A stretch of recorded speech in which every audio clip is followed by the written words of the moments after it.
Rajiv, one of the fears in this country, which has been expressed by some liberal writers, is that if you speak for Hinduism, or you write about Hinduism, or you praise Hinduism, you're anti-Muslim, you're you're not secular.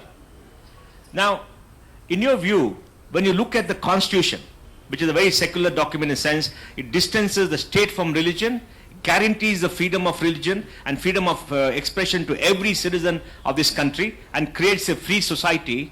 Why is this negativism there, that you stand up for what you believe in, you anti somebody else? Is it because you are in a majority?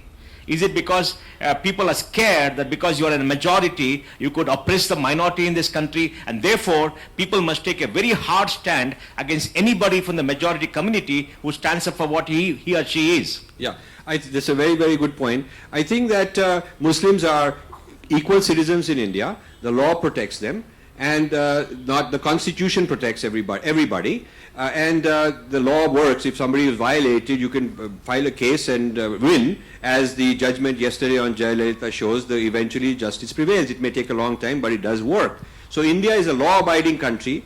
It doesn't need foreign intervention to get human rights for any of its citizens. I mean, nobody thinks of intervening in the United States to get human rights for its citizens. It's assumed that they can fight it internally. Similarly, India has a constitution, India has a great legal system, and India has courts that function, and so these ought to be strengthened and ought to be, continue to be used. So whoever it is from any community is protected by this system. Now, my own feelings are that the privileges given should be on an individual merit basis and an individual economic basis.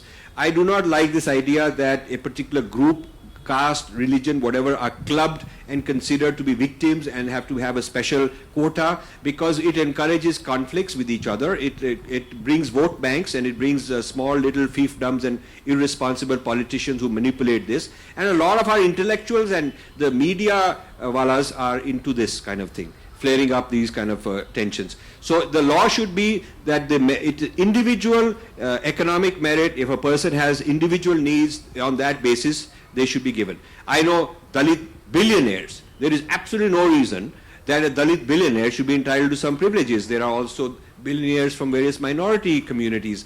And yet I know Hindus who are not doing so well. So it is not a question of one religion or one caste or jati having problems. Whoever has problems as an individual ought to be given some special treatment.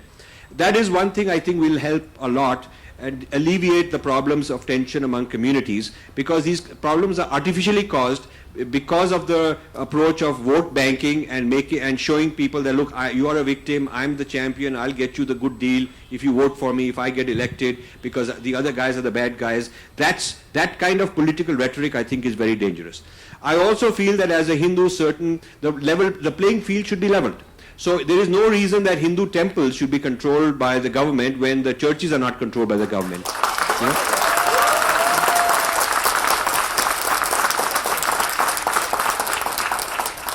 And we should have a uniform civil code, because everybody should be equal under the law. It should be no difference. So my feeling is that will be branded a right-wing fundamentalist tomorrow, Rajiv. But you know, the interesting thing is that I saw so many panels here in this literary festival where they're talking about women's rights, and they're blaming who's done what, what everybody's blaming somebody else. I didn't see rights of women in the Muslim community being an issue under the laws, because the Uniform Civil Code would help some of them. So I think that also this very selective. So, the three big things I would like are, one is free the Hindu temples and let Hindus run their own temples. The IS officer has no business collecting all the money and then figuring out how much will be for the Ganesh Puja and whether we get to paint or not. This is not their job. Let the people of that faith run their own traditions. The second is individual-based, merit-based and need-based allocation of resources for those who are underprivileged, for those who are economically disempowered. And the third would be a consistent legal system for all Indians. In fact, the same rights of Indians from Jammu and Kashmir down to Kanyakumari, with no particular state being separate or special in any way.